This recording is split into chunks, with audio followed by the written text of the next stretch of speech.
Hi! ఈరోజు ధాబా స్టైల్‌లో egg masala curry చూద్దాం. ముందుగా ఛానల్‌ని సబ్స్క్రైబ్ చేసుకోవటం మర్చిపోవద్దు. టేస్ట్ అయితే సూపర్‌గా ఉంటుంది. ముందుగా ఆయిల్‌లోని ఉడకపెట్టుకున్న ఎగ్స్‌ని వేసి, కాస్త పసుపు వేసి చక్కగా ఫ్రై చేసుకోండి. ఫ్రై చేసుకొని పక్కన పెట్టుకోండి. ఇప్పుడు అదే ఆయిల్‌లో కాస్త జీలకర్ర, హాఫ్ ఇంచ్ చెక్క, 3 ఇలాచీ వేసి ఫ్రై అయిన తర్వాత దాంట్లోనే చిన్నగా కట్ చేసుకున్న ఆనియన్స్‌ని కూడా వేసేసి చక్కగా ఫ్రై చేసుకోవాలి. దీంట్లోని ఫ్రై అయిపోయిన తర్వాత కాస్త అల్లం వెల్లుల్లిపాయ పేస్ట్ కూడా వేసుకొని, ఇప్పుడు టొమాటో, పచ్చిమిర్చి చాలా చిన్నగా చాప్ చేసుకొని దీంట్లో వేసుకొని మగ్గించుకోండి.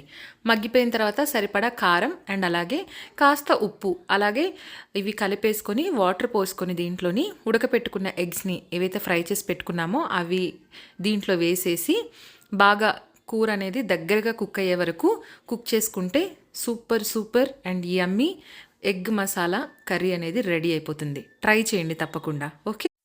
హాయ్! ఈరోజు ధాబా స్టైల్‌లో ఎగ్ మసాలా కర్రీ చూద్దాం. ముందుగా ఛానల్‌ని సబ్స్క్రైబ్ చేసుకోవటం మర్చిపోవద్దు. టేస్ట్ అయితే సూపర్‌గా ఉంటుంది. ముందుగా ఆయిల్‌లోని ఉడకపెట్టుకున్న ఎగ్స్‌ని వేసి, కాస్త పసుపు వేసి చక్కగా ఫ్రై చేసుకోండి. ఫ్రై చేసుకొని పక్కన పెట్టుకోండి. ఇప్పుడు అదే ఆయిల్‌లో కాస్త జీలకర్ర, హాఫ్ ఇంచ్ చెక్క, 3 ఇలాచీ వేసి ఫ్రై అయిన తర్వాత దాంట్లోనే చిన్నగా కట్ చేసుకున్న ఆనియన్స్‌ని కూడా వేసేసి చక్కగా ఫ్రై చేసుకోవాలి.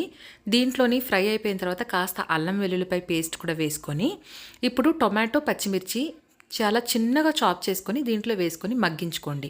మగ్గిపోయిన తర్వాత సరిపడా కారం అండ్ అలాగే కాస్త ఉప్పు, అలాగే ఇవి కలిపేసుకొని వాటర్ పోసుకొని దీంట్లోని ఉడకపెట్టుకున్న ఎగ్స్‌ని ఏవైతే ఫ్రై చేసి పెట్టుకున్నామో అవి దీంట్లో వేసేసి బాగా కూర అనేది దగ్గరగా కుక్ అయ్యే వరకు కుక్ చేసుకుంటే super and yummy egg masala curry అనేది రెడీ అయిపోతుంది. ట్రై చేయండి తప్పకుండా. ఓకే.